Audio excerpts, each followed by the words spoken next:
अब हम बात करने वाले हैं कांस्टेंट इन सी के बारे में। सी के अंदर कांस्टेंट क्या होता है उसको भी हम इस वीडियो में समझेंगे।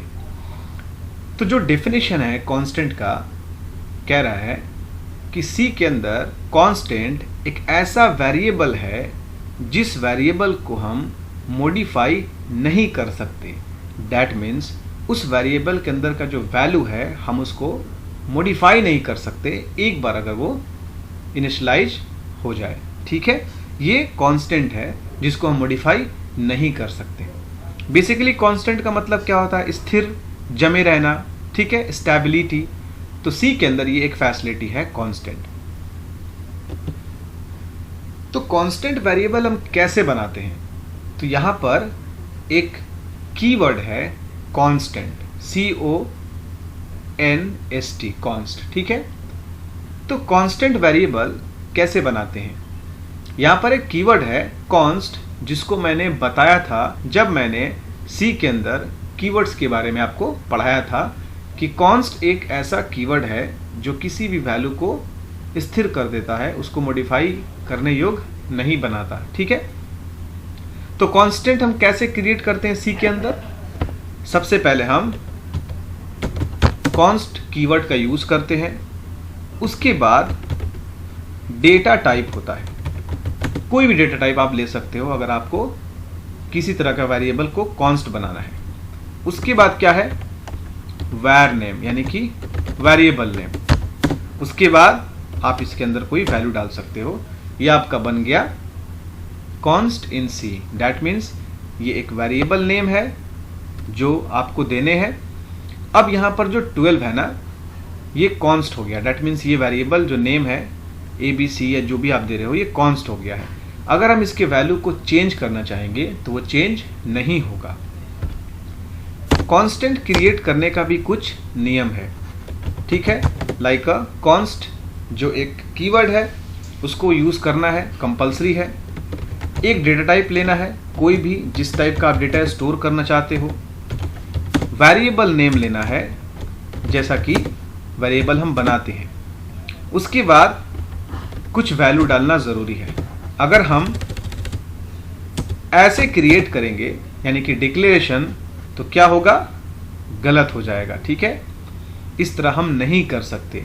या ऐसे देकर या वैर नेम के अंदर अगर हम वैल्यू असाइन करते हैं तो भी हमारा गलत हो जाएगा।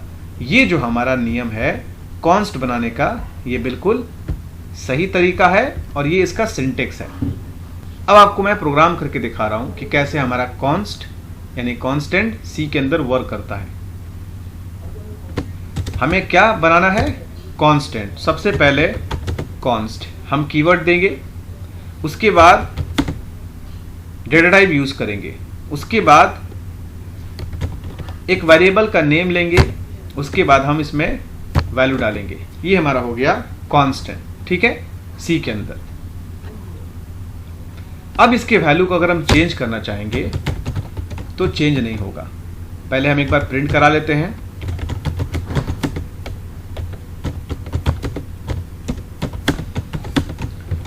%d यूज करेंगे, उसके बाद हम रोल वेरिएबल को यहां पे कॉल करेंगे। रन करा के देखते हैं तो हमारा आ रहा है 7। ठीक है, सही चल रहा है। अब हम क्या करते हैं? रोल को दूसरा एक वैल्यू असाइन करते हैं, यानी कि इसके वैल्यू को चेंज करने की कोशिश करते हैं। अब डालते हैं रोल में 12, फिर इसको प्रिंट कराने की कोशिश करते हैं।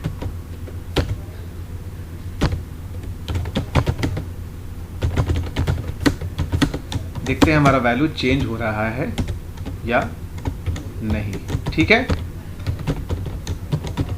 ठीक है, मैंने यहां पर वैल्यू चेंज किया है, रोल में डाला है 12। अब देखते हैं हो रहा है कि नहीं। तो आप देख रहे हो यहां पर एरर आ रहा है।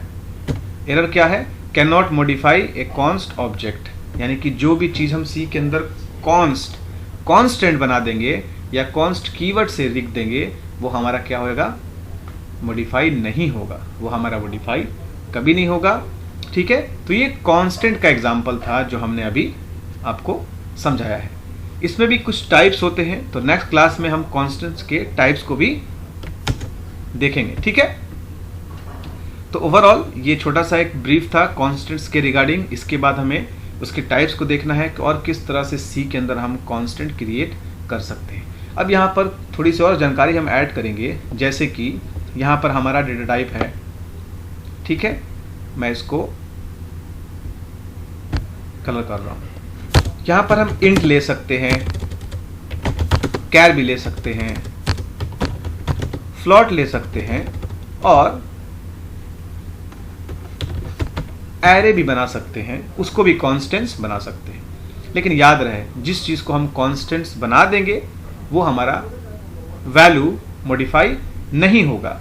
जैसे कि अगर हम यहाँ पर पाई का वैल्यू लें, एक तो हमारा एक डेटा टाइप है और ये वेरिएबल के अंदर अगर हम पाई का वैल्यू लेते हैं तो पाई का वैल्यू हमारा कभी चेंज नहीं होगा, क्योंकि यहाँ पर कॉन्स्ट कीवर्ड का यूज़ हुआ है, ठीक है। सिंटेक्स मैंने आपको बताया कि हम ऐसे नहीं क्रिएट कर सकते सी के अंदर, हमें कंप्लीट क्रिएशन चाहिए, यानी कि डिक्लेरेशन प्लस इनिशियलाइजेशन। डिक्लेयर करने के बाद तुरंत वैल्यू को हमें इनिशियलाइज करना है, डेट मीन्स वेरिएबल में असाइन करना है। तो उम्मीद करते हैं आप समझ गए, ये सी के अंदर कांस्टेंट है जिसको हमने अभी समझा। अगर कोई दिक्कत आ रही हो तो आप मुझे कमेंट ज़रूर करिए। Have a nice day.